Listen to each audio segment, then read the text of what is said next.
Terima kasih atas waktu yang diberikan. Bismillahirrahmanirrahim. Assalamualaikum warahmatullahi wabarakatuh. Semangat pagi Bapak Ibu. Pagi. Semangat. Jaya.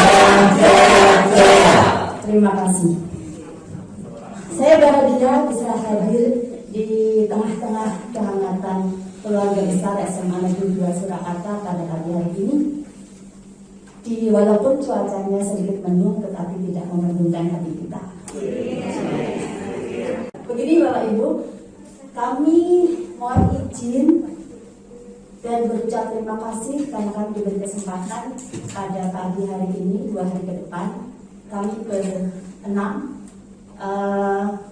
berada di depan di sini berniat untuk berbagi. Selama 3 bulan yang lalu kami sudah kira-kira 3 bulan yang lalu kami sudah melampaui pendidikan calon guru penggerak ini, sangat mengasyikkan. Jadi ada tautan emosi yang luar biasa di dalamnya. Nah ini kami ingin berbagi kepada Bapak Ibu. Pada prinsipnya dasar pemikiran aksi nyata kami adalah filosofi pemikiran Ki Hajar Dewantoro. Nah, dari sini kami berenam mengemas dalam kegiatan pagi hari ini ke depan dua hari ini untuk menjalankan nilai dan peran guru penggerak demikian, sekaligus untuk memenuhi aksi nyata kami yang bisa kami sampaikan, bisa kami kiprahkan untuk kemajuan SMA. Saya sedikit menyampaikan dasar filosofi pemikiran Ki Hajar Dewantoro. Saya mengutip perkataan beliau, berilah kemerdekaan dan kebebasan kepada anak-anak kita. Bukan kemerdekaan yang leluasa, namun yang terbatas oleh tuntunan-tuntunan kodrat alam yang hak dan nyata dan menuju ke arah kebudayaan, yakni keluhuran dan kehalusan hidup manusia, agar kebudayaan tadi dapat menyelamatkan dan membahagiakan hidup dan penghidupan diri dan masyarakat. Maka perlulah dipakainya dasar kebangsaan.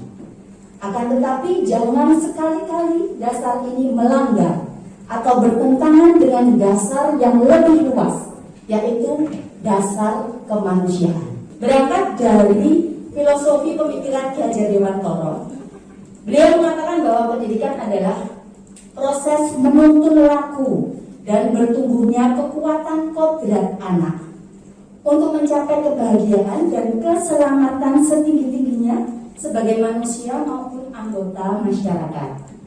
Nah, pemahaman ini kami sajikan dalam bentuk infografis seperti ini, bahwa filosofi pemikiran Ki Hajar Dewantoro ini ada menuntun, kemudian konsep belajar 3 dinding, kolaboratif, humanis, dan goalnya adalah student well-being.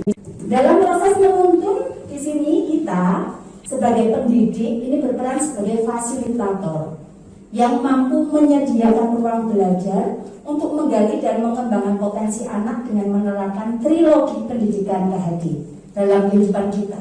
Jadi Inarsos Mutulardo, Ekmatio Mangankorso, dan Tuturi Handayani harus jiwa mengalir jiwa ke dalam tubuh kita. Kemudian konsep belajar 3 dindingnya, bahwa pendidikan tidak terpaku pada batasan dinding-dinding di ruang kelas yang sempit. Beliau menegaskan 3 dinding, berarti ada satu sisi yang terbuka. Artinya bahwa kita diharapkan mampu untuk membawa anak didik kita untuk bereksplorasi ke dunia fana ini. Nah kebetulan ini PJJ, maka saya yakin kita sudah melakukan itu eksplorasinya. Hanya mungkin saja dalam proses pengemasan kita melakukan PJJ ini yang menjadi permasalahan ya. Jadi efektivitasnya mungkin sering dipertanyakan begitu. Berpikir kalau terjadi loose learning atau learning loss. Demikian. Kemudian yang ketiga adalah kolaboratif, Bapak Ibu, bahwa untuk menginisiasi atau menciptakan kedalaman spiritual, intelektual, dan sosial, kolaborasi guru dan murid, guru dan guru, guru dan sivitas akademika, guru dan stakeholder yang ada. Ini penting untuk kita lakukan agar kita mampu untuk menciptakan well-being ekosistem pendidikan di SMA Negeri 2 Surakarta ini. Kemudian tidak lupa ini, humanis. Nah ini, humanis. Humanis dalam artian menekankan pentingnya pelestarian eksistensi manusia, dalam arti membantu manusia lebih manusiawi, lebih berbudaya sebagai manusia yang utuh dan berkembang. Inilah yang menurut Ki Hajar Dewantara harus dikembangkan, karena pendidikan juga menyangkut daya cipta, daya rasa, dan daya karsa. Singkatnya, educate the head, the heart, and the hair. Goalnya adalah terbentuknya student well-being, sosok pelajar Pancasila yang tangguh, kreatif, inovatif di kancah global, namun tetap membumi, berakar pada budaya dan nilai luhur bangsa Indonesia. Seperti tadi lagu yang ditayangkan tadi ya, kalau kita menyimak, demikian luar biasa syair yang disampaikan di situ. Semoga kita bisa mengantarkan anak didik kita untuk sampai ke sana. Nah, setelah pemahaman filosofi pemikiran Ki Hajar Dewantara di sini, kami mengenai refleksi diri bahwa dalam menuntun laku dan bertumbuhnya kodrat anak, pendidik harus kreatif, memfasilitasi ruang belajar bagi anak seluas-luasnya, namun tetap dalam arahan berdasar pada nilai luhur bangsa Indonesia. Nah, untuk bisa menciptakan ruang belajar yang seluas-luasnya ini, kita sebagai pendidik perlu kompetensi yang up to date. Maka nanti kita mencoba untuk berbagi praktik baik untuk membuat media pembelajaran berbasis menggunakan Canva. Kemudian harapannya kita bisa mengembangkan kreativitas kita terlebih dahulu, baru kita bisa menggali potensi anak didik kita. Nah, tetap dalam arahan di sini berarti kita harus mengembangkan sikap disiplin. Peraturan-peraturan sekolah yang kita buat, pendekatannya harus mulai kita mulai bercermin lagi. Apakah peraturan tersebut sesuai dengan humanis tadi? Nah, dari situ kami kemudian bersepakat untuk mengadakan aksi nyata tersebut, yaitu berupaya untuk mampu mengimplementasikan pemikiran Ki Hajar Dewantara dalam pembelajaran bermakna yang berpihak pada murid dan membangun budaya positif untuk mewujudkan well-being ekosistem pendidikan di SMA Negeri 2 Surakarta. Jadi kalau saya sedikit sudah mengadakan umpan balik kepada siswa gitu, tetapi belum kami dokumentasikan memang. Gimana PJJ-nya? Sibuk Bu, capek Bu, tugasnya banyak sekali. Selalu begitu, ada keluhan seperti itu. Nah, kami nanti, saya dan teman-teman nanti akan berupaya untuk mencoba mengemas pembelajaran integrated learning, sehingga kreativitas, critical thinking, dan inovasi anak tetap tergali, namun tidak membebankan bagi siswa. Harapan kita seperti itu. Nah, setelah ini, jadi 2 hari ke depan ini sebenarnya tidak cukup Bapak Ibu untuk kita bisa mencurahkan ide-ide kami, dan tentu saja kami akan menggalang kolaborasi dengan Bapak Ibu semua. Kami membutuhkan dukungan dan support, membutuhkan support baik model maupun spiritual, materi Demikian Bapak Ibu.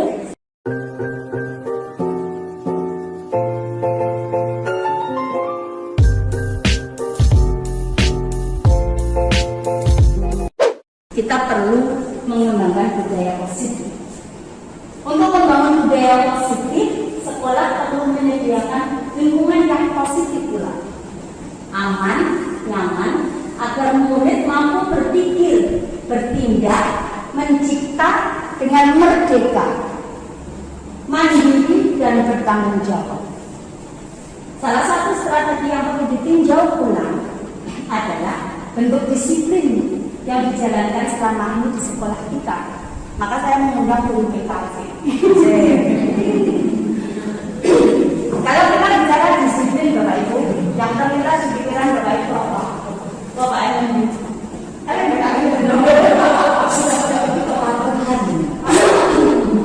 disiplin, sehingga kita tahu kepatuhan.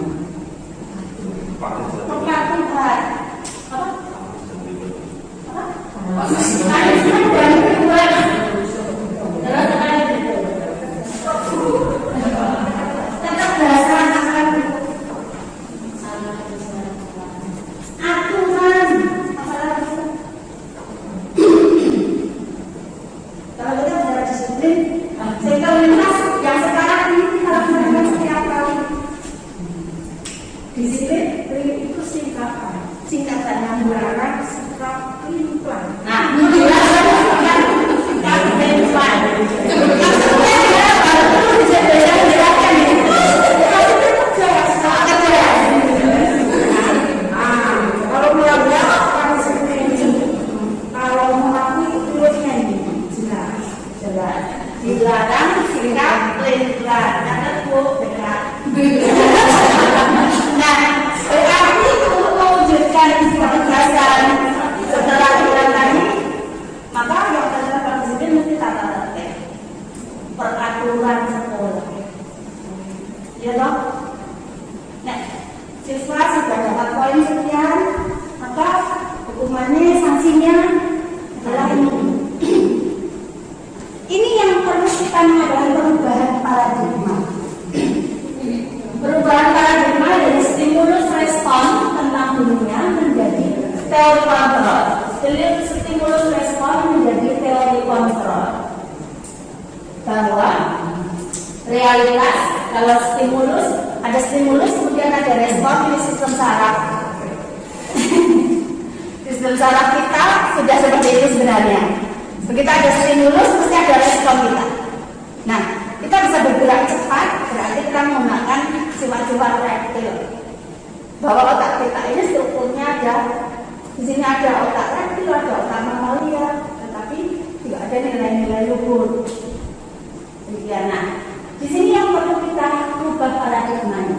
Stimulus, respon, stimulus, respon. Dalam stimulus respon, realitas itu kita sama. Tapi dalam teori kontrol, realitas bukan kita itu berbeda.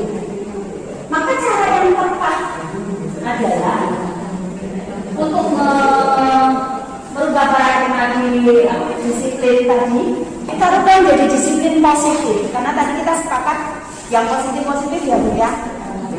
Ya Pak, senang positif. Disiplin itu ada disiplin.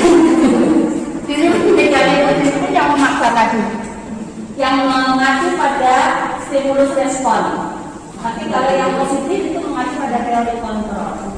Maka yang bagus adalah murid dan guru harus kolaborasi dan ada konsensus untuk mencapai tujuan bersama.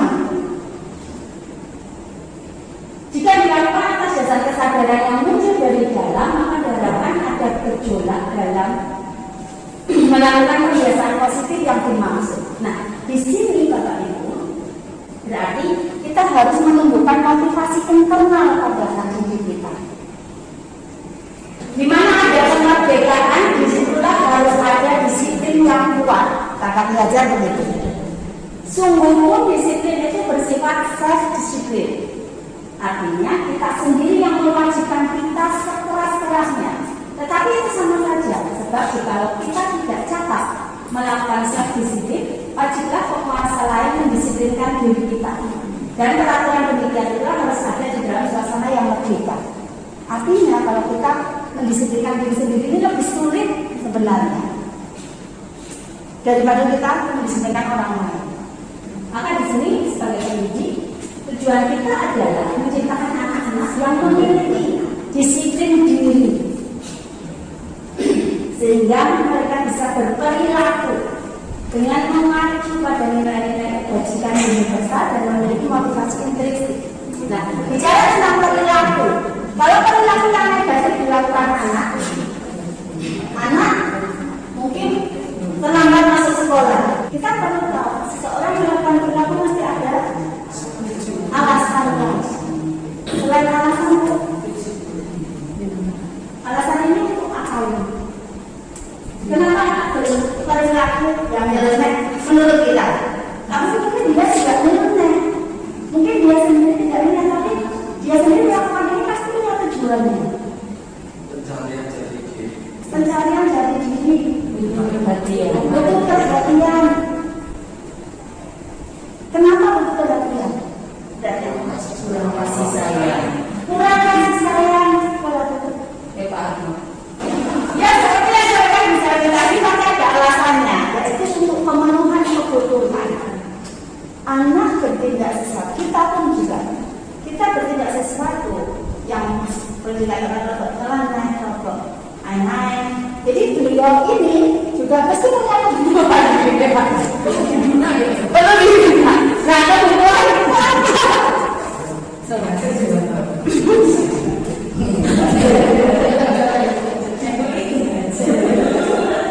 Maka perilaku positif tadi kita bicara yang positif, maka di sini saya sampaikan positif.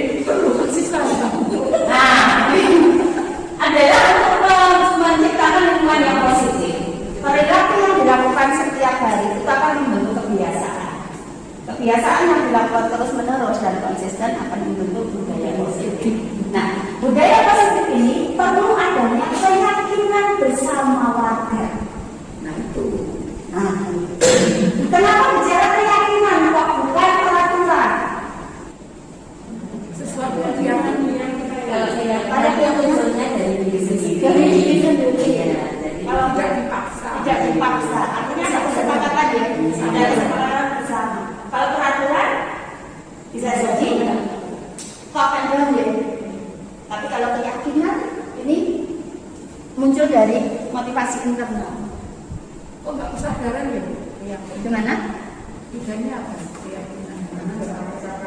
Keyakinan. Nah sekarang saya mau tanya, Pak Arno, aku tahu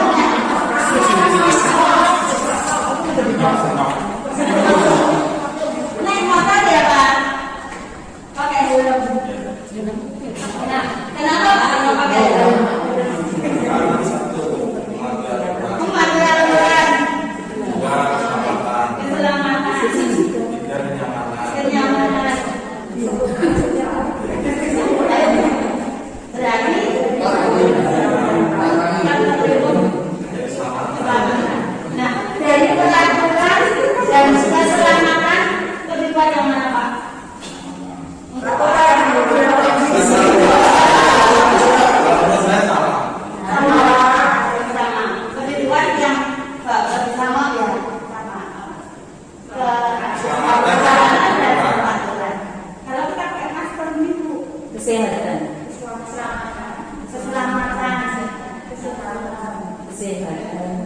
Dari motivasi dari dalam. Nah motivasi dari dalam ini muncul bisa dari awal sekali kita muncul, tetapi bisa juga dari perilaku yang atau kebiasaan yang dilakukan tiap harinya. Maka ada keyakinan tadi, kemudian ada diimbangi dengan peraturan tadi ketika itu. Nah inilah yang perlu kita gali baru. Keyakinan bersama warga sekolah. Nah, budaya positif ini dimaksudkan untuk mencapai visi. Ya, jadi penting Bapak Ibu kita itu memiliki visi terhadap diri kita sendiri, terhadap murid kita. Visi keluarga juga beda. Tapi kita di sini berdiri sebagai seorang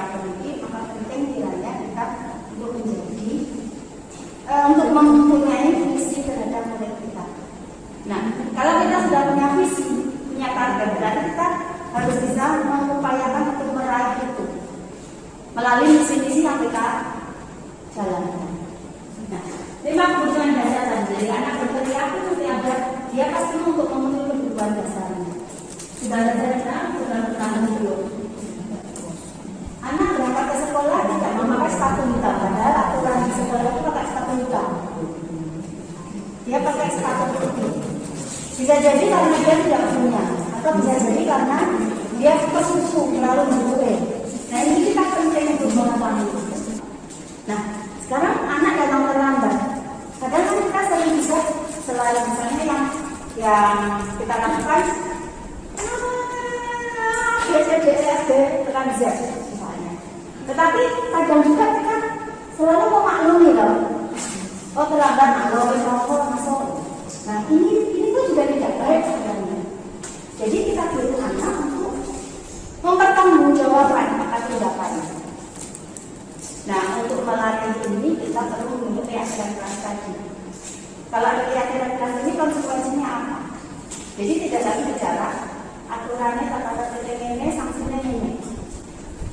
Nah kalau ini kita bisa memunculkan keyakinan kelas, kemudian kita bisa menyepakati konsekuensinya, maka motivasi ini akan berjalan dengan ini dengan motivasi kita.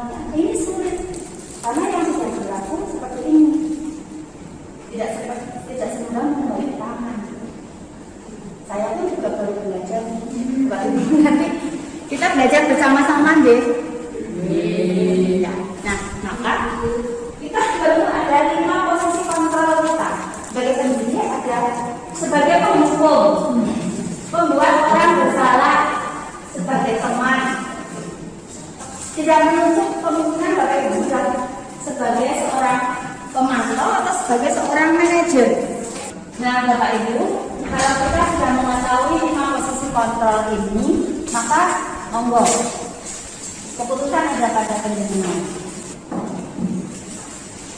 Kalau kita mempunyai posisi kontrol kita ini, maka kita bisa melakukan atau berdialog dengan siswa itu untuk melakukan restitusi. Ya. Jadi pembinaan ya, mungkin ya bahasa yang sekarang populer pembinaan. Ini ada bahasa yang lebih keren, yaitu restitusi. Nah tahapan restitusi mungkin saya bisa ilustrasikan dari video saya kemarin. Nah demikian Bapak Ibu, kiranya mungkin ilustrasi yang jelas saya juga masih belajar karena untuk memberikan restitusi yang seperti itu tadi, langkah awal pertama kita adalah membentuk keyakinan kelas ini. Nah membentuk keyakinan kelas di sini ada tahapan-tahapannya. Kebetulan saya belum berikan, nanti saya bisa berikan tahapan-tahapan untuk membentuk keyakinan kelas. Kalau ini kita bisa terapkan ke depan, memulai dari awal, kita membentuk Bapak Ibu bisa berkenan yang berkenan sebagai wali kelas, bisa berkenan sebagai guru magang untuk membentuk keyakinan kelas bersama terhadap masing-masing atau terhadap kelas masing-masing. Ini bisa kita mulai dari sini.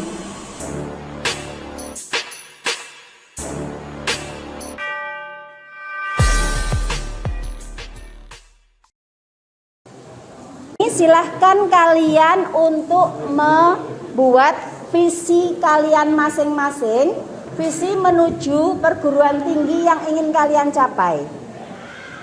Ya, tuliskan saja visi kalian di situ. Visi ini adalah tujuan yang akan kalian capai pada satu kurun waktu tertentu. Nah, kalau sudah menentukan tujuannya, visinya jelas, maka upayakan untuk kalian membuat misi. Misi itu adalah upaya-upaya yang diciptakan oleh kalian untuk meraih visi kalian itu. Kemudian step-step ini, anak tangga yang saya berikan ini, kalian isi misinya. Ada pertanyaan sampai sini? Tidak? Kalau tidak silahkan Mbak minta tolong dibagikan ke teman-temannya. Baik, setelah kalian nanti menuliskan visi dan misi kalian di sini, maka untuk menggapai visi yang kalian tetapkan di sini, berarti kalian harus mempunyai budaya positif. Nah, budaya positif di sini erat kaitannya dengan nilai-nilai kebajikan atau prinsip-prinsip universal yang kalian yakini mampu untuk menopang tercapainya visi kalian yang sudah kalian tuliskan di sini. Kalian sekarang mulai untuk menentukan keyakinan dalam diri kalian, artinya menumbuhkan motivasi internal dari diri kalian untuk bisa meraih visi yang kalian tetapkan di sini. Ya. Jadi, misalnya begini. Kalau kalian sekarang ini di masa pandemi seperti ini, kalian kan selain ada peraturan, kalian harus memakai masker, harus menjaga jarak satu dengan yang lain. Nilai apa yang sekiranya bisa kalian ambil dari situ? Masker ini. Untuk apa ini masker ini? Apa? Menjaga satu sama lain. Berarti nek menjaga satu sama lain itu artinya apa? Untuk apa sih menjaga satu dengan yang lainnya? Kepentingan bersama yang lain. Tanggung jawab yang lain. Kalian ngapain ini pakai masker? Melindungi diri. Melindungi diri untuk apa? Agar tidak terkena COVID, artinya untuk keselamatan ya. Boleh dikatakan sebagai keselamatan. Nah, kalau itu muncul dari diri kalian bahwa kalian memakai masker itu untuk keselamatan diri kalian, untuk menjaga diri satu dengan yang lain, untuk kesehatan, maka tidak perlu kita ini dioyak-oyak begitu. Artinya kalian harus pakai ini. Kalau tidak, nanti ada poin tersendiri, misalnya gitu. Kan nggak butuh ya. Atau misalnya kalau kalian berkendara pakai helm, kalau tidak pakai helm ditilang. Itu kalau motivasinya berasal dari luar. Artinya ada peraturan yang mengharuskan kalian pakai helm. Kalau tidak pakai helm kena tilang. Rugi nih nanti kita di pengadilan, gitu kan? Ngapain uang harus diberikan ke pengadilan? Mau enak nih jajan diri kan gitu ya. Tapi kalau motivasinya dari internal, dari diri kalian, kalian memakai helm itu untuk apa? Selamat. Untuk keselamatan diri kalian.